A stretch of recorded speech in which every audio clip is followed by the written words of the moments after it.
رمضان ہر دن نہیں آنے والا ہے اور ہر مہینے نہیں آتا ہے، سال میں ایک مرتبہ رمضان اللہ کا مہمان ہے۔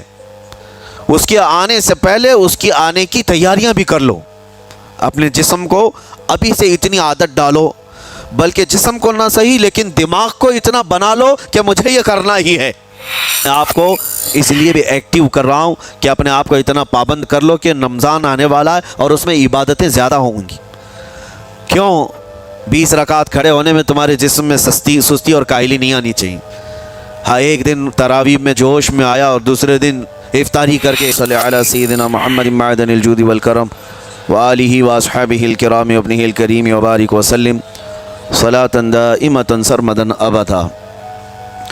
اللہ عز و جل قرآن پاک میں ارشاد فرماتا ہے، لوگوں کے حساب کا وقت قریب آ گیا لیکن لوگ غفلت میں ہیں۔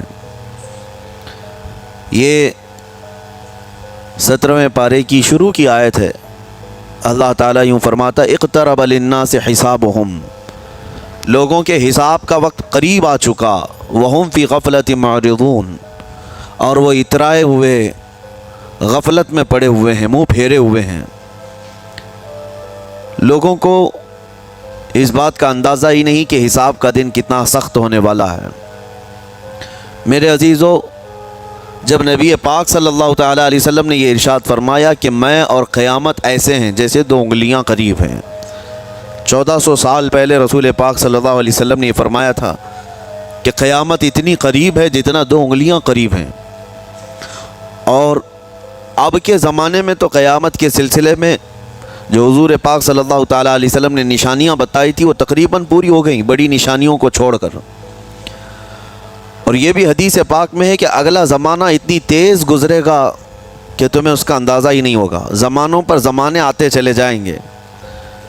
یہ جو آخری وقت کی نشانیاں ہیں، میں صرف مختصر سا ایک پیغام دوں گا۔ شعبان کا مہینہ ہے، یہ رسول پاک صلی اللہ تعالیٰ علیہ وسلم کا مہینہ ہے، اور رمضان کے بعد سب سے زیادہ حضور پاک صلی اللہ تعالیٰ علیہ وسلم کو روزے کی حالت میں کسی مہینے میں دیکھا گیا تو شعبان کا مہینہ۔ فرمایا گیا کبھی کبھار پورے شعبان کا مہینہ حضور صلی اللہ علیہ وسلم روزے سے رہتے، اور یہ ارشاد فرماتے کہ یہ مہینہ ایسا ہے جس میں سارے لوگوں کے اعمال اللہ کے حضور جاتے ہیں، پیش کیے جاتے ہیں، اور میرے آقا فرماتے ہیں اس حال میں میرے اعمال پیش کیے جائیں اللہ کی بارگاہ میں کہ میں روزے کے عالم میں ہوں۔ جب میرے اعمال پیش کیے جائیں اللہ کی بارگاہ میں تو میں روزے کی حالت میں ہوں۔ تو یہ شعبان کا مہینہ جو اب رمضان المبارک کے قریب کر رہا ہے، لیکن بعض بزرگوں نے یہ بھی فرمایا شعبان میں موتیں بھی کثرت سے ہوتی ہیں۔ لوگوں کا یہاں پر حساب کتاب 15ویں شعبان کو جو اب شب برات آنے والی ہے لکھ دیا جاتا ہے، سال بھر میں کیا کیا ہونے والا ہے، کتنے لوگ جانے والے ہیں۔ کئی لوگوں کی کتابیں بند کر دی جاتی ہیں۔ حدیث پاک میں یہ بھی ہے کہ فیصلہ اللہ تعالیٰ فرشتوں کے حوالے فرما رہا ہوگا، حالانکہ جب ہم ماں کے پیٹ میں تھے تبھی لکھ دیا گیا ہے کہ کتنی عمر ہے، لیکن فرشتوں کو جو ٹرانسفر کیا جاتا ہے سال میں ایک مرتبہ، اگلے سال ان کا کیا کیا ہونا ہے۔ اور حدیث میں ہے کسی کے متعلق فرشتوں کو یہ کہا جا رہا ہوگا کہ فلاں 1 مہینے بعد، 2 مہینے بعد، 1.5 مہینے کے بعد اس کی فلاں وجہ سے موت آئے گی، لیکن وہ بندہ شادی کی تیاری کر رہا ہوگا، وہ بندہ جس کی موت کا آرڈر جاری ہو چکا ہے، فرشتے لے چکے ہیں، وہ اپنے کاروبار کے اور اپنے گھر بار کے بنانے میں مصروف ہوگا، اسے اندازہ تک نہیں ہوگا کہ شعبان کے اس مہینے میں اس کی موت کا پروانہ نکل چکا ہے۔ اسی لیے میں عرض کر رہا ہوں قرآن کی آیت اقترب للناس حسابہم وہم فی غفلت معرضون۔ اللہ فرماتا ہے لوگوں کا حساب بہت قریب آ چکا جبکہ وہ غفلت میں پڑے ہوئے ہیں۔ اب جس زمانے میں آپ زندگی گزار رہے ہیں یہ اتنی تیزی سے آپ کے اوپر سے گزر جائے گا کہ آپ کو احساس تک نہ ہوگا، بلکہ ایک حدیث کا مفہوم یہ بھی ہے کہ جوان بوڑھے نظر آنے لگیں گے اور بچے جوان نظر آنے لگیں گے۔ وہ دور آئے آج، بچے تو ہمارے جوان ہو ہی چکے ہیں، جو 6 سال کے بچے ہیں، 5 سال کے بچے ہیں، جن کو حقیقت میں بچہ کہا جاتا تھا، اب کے زمانے میں وہ بچے ہی نہیں رہ گئے۔ 8 سال کے بچے وہ بچے ہی نہیں رہ گئے، ساری اسکولوں کے حالات ہمارے پاس آئے دن نئی نئی خبریں آتی ہیں.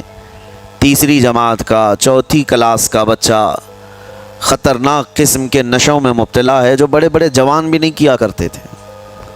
تو بچہ کہاں رہا؟ حضور پاک صلی اللہ تعالیٰ علیہ وسلم نے فرمایا تھا بچے جوان لگیں گے اور جوان بوڑھے. اور جوانوں کی حالت یہ ہے کہ سارے مزے اپنے بچپن میں اتنے کر لیے کہ جوانی میں طاقت ہی ختم ہو گئی. 25 سال کی عمر میں ایسے لگتے ہیں جیسے کہ بڑھاپا آ گیا، کمزوریاں آ گئیں. 30 سال پہلے کے دور میں 40 سال کو بھی جوانی کہا جاتا تھا. اب کے دور میں 40 سال تو بڑھاپا ہو گیا. 30 سال کی عمر کے بعد آج کے نوجوانوں کے جواب دینے لگ جاتے ہیں. اس کی وجہ یہ ہے کہ بچپن میں اپنے آپ کو برباد کر لیا، بچپن میں اپنے آپ کو ختم کر لیا. تو جو بچپنا تھا اس کو جوانی میں بتا دیا، اور جو جوانی ہے وہ بڑھاپے میں. اور جو بوڑھے اصل بوڑھے ہیں جن کو 60-70 سال کی عمر ملی ہوئی ہے، یہ اللہ تعالیٰ کی طرف سے ان کے لیے نعمت ہے. باقی قیامت کے قریب جو حالات ہیں وہ اس طرح کے ہیں.